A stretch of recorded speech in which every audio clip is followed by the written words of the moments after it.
ke Bandung ini ke Prof Hasan Nurdin ya. Sudah lama nggak mendengarkan pandangan beliau. Silakan Prof Hasan. Terima kasih Gus. Assalamualaikum warahmatullahi wabarakatuh. Waalaikumsalam warahmatullahi wabarakatuh. Warahmatullahi wabarakatuh. Pertama-tama mohon maaf ini memang sejak sebelum Ramadan baru saya ikut lagi nih ya. Ramadan memang sengaja libur, tapi sesudah Ramadan ternyata banyak acara. Dan mohon maaf juga tadi saya baru gabung jam setengah 9 tadi ya, karena ada acara Kemendikti Saintek.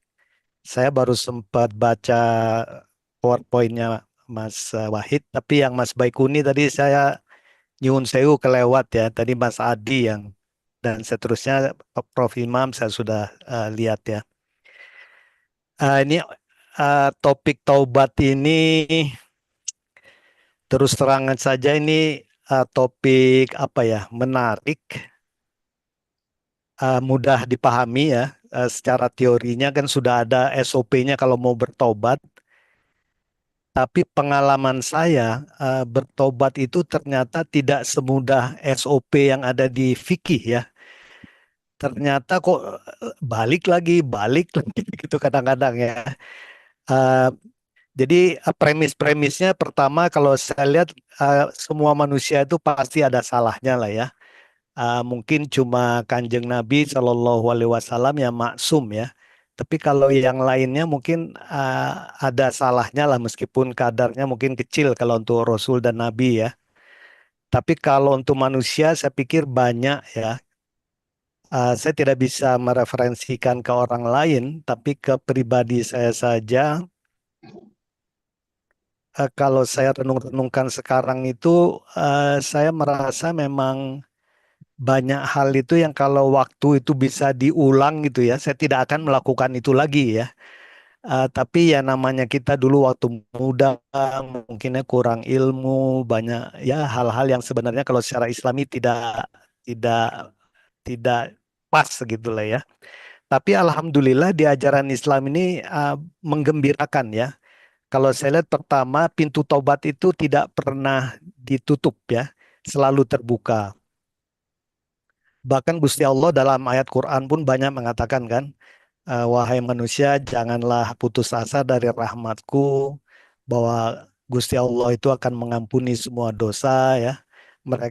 Gusti Allah itu pengampun penyayang ya.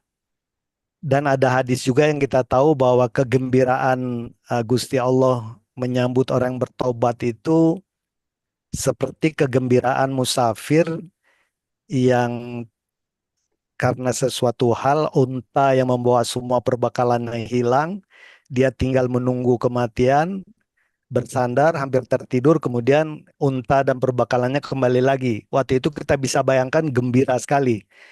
Nah, Kanjeng Nabi Shallallahu Alaihi Wasallam mengatakan bahwa uh, kegembiraan Gusti Allah menyambut hamba-hambanya yang bertobat itu lebih dari itu ya.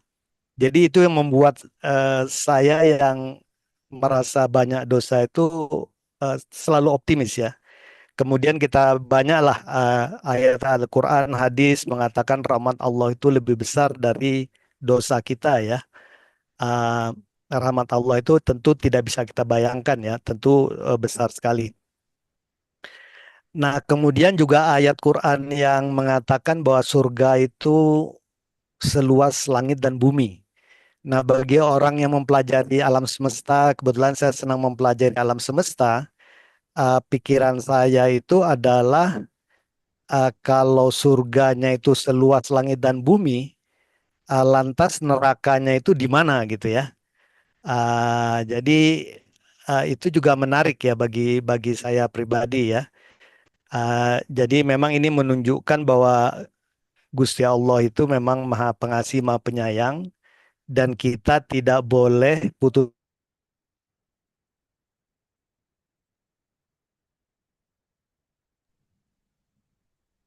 Kelihatannya, oh aduh, mungkin ada Mohon maaf gangguan. ini Gus, Iya, mohon maaf tadi. iya terputus sebentar, Prof Hasan. Ya, ini saya matikan saja mungkin ininya ya. Ya, oke, Eh, oke. Nah, tapi jelas ya, suaranya. Oke. ya. Ulangi yang terakhir, Jadi, yang terakhir. jadi yang terakhir itu kalau kita semua tahu bahwa ayat Al-Quran itu ada ayat Quran yang mengatakan bahwa surga itu seluas langit dan bumi yang disediakan oleh Gusti Allah ya. Nah, bagi saya pribadi yang banyak mempelajari alam semesta itu menarik ayat itu ya. Jadi saya melihat alam semesta itu langit dan bumi itu luas sekali. Nah, Gusti Allah itu menjanjikan bahwa surga itu seluas langit dan bumi. Nah, jadi saya berpikir kalau surga seluas langit dan bumi, maka nerakanya ada di mana gitu ya. Berarti nerakanya akan sangat relatif secara luasan itu mungkin kecil ya. Walau alam bisawab ya. Tapi itu menunjukkan ayat itu membuat kita optimis ya bahwa uh, Gusti Allah itu menyediakan surga yang luasnya seluas langit dan bumi sehingga neraka itu tidak pernah dikatakan neraka yang luasnya seluas langit dan bumi ya. Walau alam, tapi setahu saya di Quran itu hanya surga ya. Nah ini menarik bagi saya ya. Nah, tapi seperti dikatakan tadi rekan wartawan dari Mesir tadi ya. Jadi memang tobat ini tidak semudah yang dikatakan ya. Kalau SOP dari fikihnya kan jelas ya. Kita eh, katakanlah menyesal, tidak mengulangi lagi, mungkin sholat taubat dan segala macam ya. Tapi kenyataannya sehari-hari kadang-kadang kita kembali lagi ya. Jadi seolah-olah seperti tobat cabai ya. Sambal kita pertama merasa nggak suka pedas, tapi sudah itu kita makan lagi. Nah setelah saya coba pelajari lebih mendalam, tentunya versi saya ya, ada tulisan yang menarik dari Syekh Abdul Qadir Al-Jailani ya di salah satu buku beliau ya. Saya lupa itu bukunya ya. Syekh Abdul Qadir Al-Jailani mengatakan bahwa hati manusia ini terdiri dari sejumlah hasrat ya. Hasrat-hasrat manusia itu di dalam hatinya itu ada hasrat hawa nafsu ya, khatir an-nafs ya. Kemudian ada hasrat syaitoniyah, kemudian ada hasrat ruhaniyah, ruh, kemudian ada hasrat malaikat, kemudian ada hasrat akal dan ada hasrat keyakinan ya.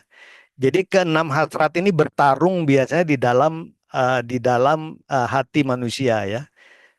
Ini bisa menjelaskan bagi saya pribadi setidaknya kenapa kok saya sudah bertobat tapi tiba-tiba bisa mabal lagi ya. Mungkin pada suatu saat hasrat hawa nafsu saya yang bermain ya. Mungkin saya ingin jadi lebih terkenal, menjadi dapat jabatan di politik dan segala macam. Nah itu hasrat hawa nafsu yang bermain ya, sehingga kadang-kadang kalbu saya menjadi tidak bersih lagi. Ditambah lagi dengan ada hasrat-hasrat syaitonnya ya. Jadi saya setuju dengan Prof. Imam tadi dalam rangka menghilangkan hasrat-hasrat syaitoniyah dan hawa nafsu ini mungkin memang kita harus banyak sholat ya. Sholat, baca Quran, mungkin berzikir, salawat, segala macam. Karena pertarungan untuk bertobat itu pertarungan sepanjang masa ya. Kalau kita baca hadis Nabi, kanjeng Nabi yang sudah maksum dijamin masuk surga saja masih istighfar 70 sampai 100 kali. Sehingga Gus Wahid dan teman-teman sekalian, saya sekarang agak menambah istighfar. Kalau SOP-nya kan istighfar 3 kali, kemudian 33, 33, 33. Sekarang istighfarnya pun saya tambah 33 kali ya. 33 istighfar, 33 subhanallah, 33 alhamdulillah, la ilaha illallah, wallahu akbar, tambah lagi 33 sholawat dan seterusnya. Karena ini berusaha menekan hasrat syaitoniyah ini. Tapi itu pun kadang-kadang di masjid masih bisa kita begitu. Tapi begitu datang ke kantor segala macam ini itu, waduh itu bicara proyek, bicara ini se- pulang ke rumah lagi loh. Saya bilang ini tobatan saya ini kok jadi meluntur lagi ya.